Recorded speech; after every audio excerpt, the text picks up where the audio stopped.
Assalamualaikum warahmatullahi wabarakatuh. Selamat siang kepada Pak Made dan teman-teman semua. Di sini kami dari kelompok 10 ingin mempresentasikan tugas mata kuliah PWP yaitu pemantauan transformasi pesisir menggunakan GeoEye dan data time series. Di sini kami beranggotakan 7 orang yang bisa dilihat pada tombol di samping, yaitu ada Yasira Tanggadewa, Ridho Fadil Ardana, Rizal Ahmad Fariza, Adil Pilar Surastu, Alif Zaki Gunawan, Ilham Tama, dan Daman Nabil Eralana. Di sini kami bertuju membawakan tugas ini dengan judul yaitu Deteksi Perubahan Garis Pantai berbasis Google Earth Engine pada wilayah abrasi pesisir Kuta pada tahun 2022 hingga tahun 2026. Kami memilih lokasi di pesisir Kuta karena wilayah pesisir kota ini termasuk daerah yang sangat dinamis dan rentan terkait perubahan morfologi pantai. Perubahan dapat terjadi karena dipengaruhi oleh beberapa faktor seperti gelombang air laut dan arus, pembangunan infrastruktur pesisir yang cukup masif, kemudian aktivitas pariwisata yang kita tahu di mana Bali atau khususnya Pantai Kuta itu sangat ramai dikunjungi oleh wisatawan, kemudian perubahan transport sedimen, maaf, yang terjadi pada dasar air laut itu sendiri karena arus dan sebagainya. Lalu, adapun data yang digunakan oleh kelompok kami yaitu yang pertama data AI batas wilayah kawasan pesisir pantai Bali, Pantai Kuta Bali. Lalu yang kedua ada cita satelit Sentinel-2A dengan resolusi spasial 10 meter pada periode tahun 2022 hingga 2026 diperoleh melalui platform Google Earth Engine. Lalu yang ketiga ada data garis pantai yang diekstraksi dari Citra Sentinel-2 setiap tahun menggunakan pendekatan NDWI untuk memisahkan daratan dan perairan. Hasil ekstraksi ini kemudian dikonversi menjadi data vektor yang digunakan dalam analisis perubahan garis pantai. Lalu untuk metode yang kelompok kami gunakan yaitu adalah linear regression rate atau LRR, yaitu metode untuk menghitung laju perubahan garis pantai berdasarkan data multitemporal dari tahun 2022 hingga 2026. Metode ini menggunakan regresi linear dengan memodelkan hubungan antara waktu sebagai variabel independen dan posisi garis pantai sebagai variabel dependen, sehingga diperoleh nilai kemiringan atau slope sebagai nilai RRR. Nilai linear regression rate digunakan untuk interpretasi perubahan garis pantai, di mana nilai positif menunjukkan akresi dan nilai negatif menunjukkan abrasi, dan nilai yang mendekati nol menunjukkan kondisi stabil. Keunggulan metode ini adalah memanfaatkan seluruh data time series sehingga hasilnya lebih akurat dan representatif, meskipun sensitif terhadap data ekstrim. Baik, selanjutnya ini merupakan hasil visualisasi hasil dari perubahan garis pantai dalam kurun waktu tahun 2022 sampai 2026. Bisa dilihat ini perubahan garis pantainya. Nah, eh, kelompok kami juga memvisualisasikan keterangan dari metode LRR, di mana metode LRR sendiri itu diperoleh dari sampel transit dari setiap random point dalam bentuk geometri pada setiap garis pantainya.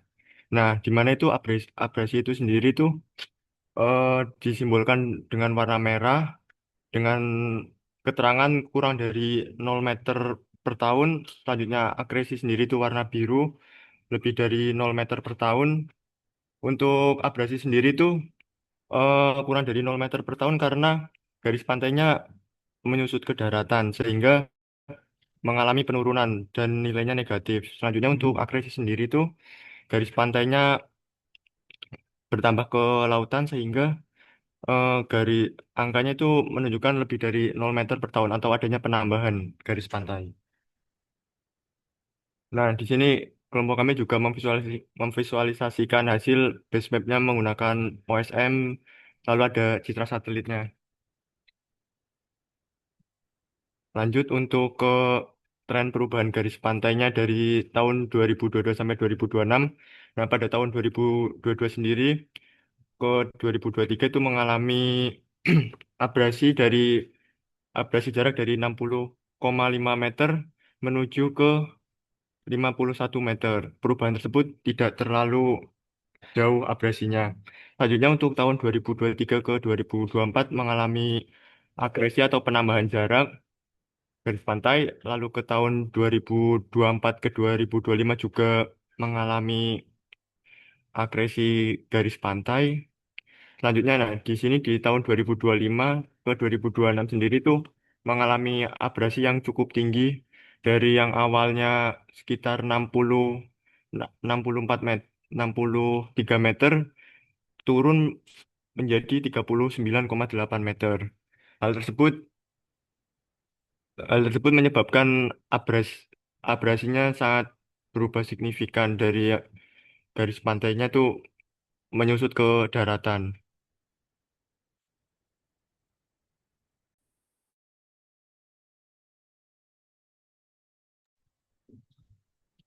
Oke, berikutnya terkait dengan statistik analisis LRR, dapat dilihat bahwa dari tahun 2022 hingga tahun 2026, pada di tahun 2022 mengalami dominan abrasi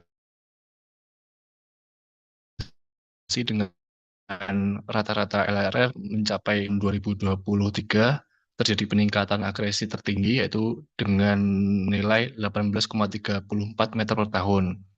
Lalu pada tahun berikutnya terjadi abrasi tertinggi mencapai minus 78,58 meter per tahun. Nah, berdasarkan dari data di atas, proses abrasi lebih dominan dibandingkan agresi di sepanjang garis pantai Kuta pada periode tahun 2022 hingga tahun 2026.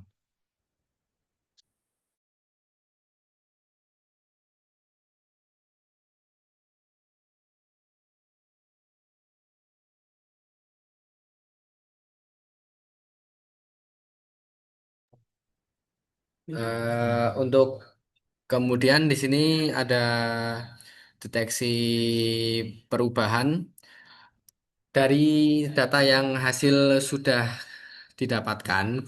Garis pantai pada wilayah pesisir kota ini menunjukkan adanya perubahan yang cukup signifikan di antara rentang tahun 2022 hingga tahun 2026. Berdasarkan hasil yang didapatkan, terdapat beberapa wilayah yang mengalami abrasi secara intensif atau signifikan, ditandai dengan mundurnya garis pantai yang cukup signifikan.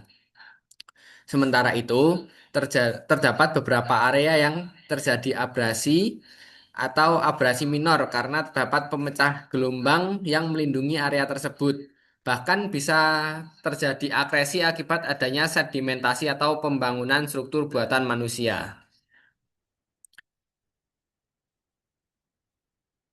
Untuk analisis temporalnya sendiri, kami mengambil rentang waktu selama 5 tahun, mulai dari tahun 2022, 2023, 2024, 2025, 2026.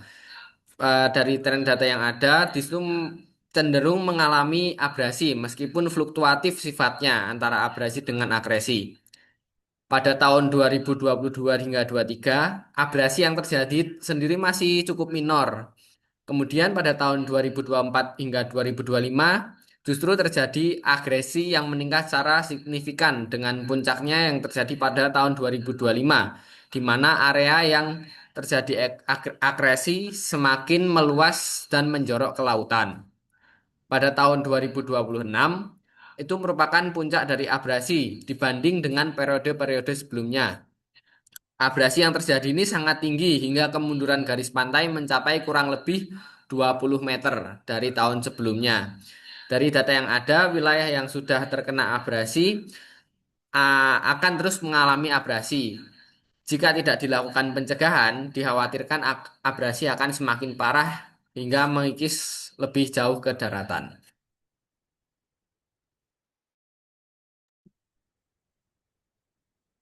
Kemudian masuk ke analisis interpretasi, yaitu perubahan garis pantai di kawasan Kuta Beach tidak hanya dipengaruhi oleh faktor alami seperti gelombang dan arus laut, tetapi juga sangat berkaitan dengan aktivitas manusia di wilayah pesisir.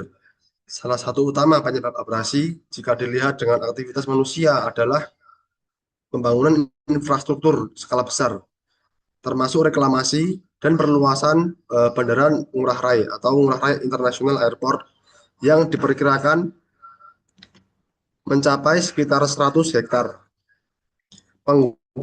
Pembangunan ini dapat mengubah pola arus dan gelombang laut sehingga meningkatkan potensi erosi di wilayah pantai sekitar kuta.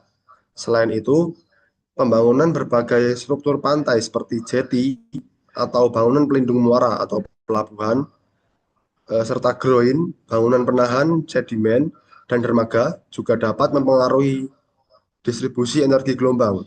Struktur tersebut seringkali menyebabkan gelombang terpusat pada titik tertentu, sehingga memicu abrasi pada bagian pantai yang tidak terlindungi. Aktivitas pariwisata massal yang berkembang pesat di kawasan Kuta, seperti pembangunan hotel, fasilitas wisata, dan jalur pedestrian yang ada di sepanjang pantai, turut berkontribusi terhadap hilangnya vegetasi pantai yang sebelumnya berfungsi sebagai penahan gelombang alami. Hilangnya vegetasi ini meningkatkan tekanan terhadap garis pantai sehingga mempercepat proses erosi dan abrasi.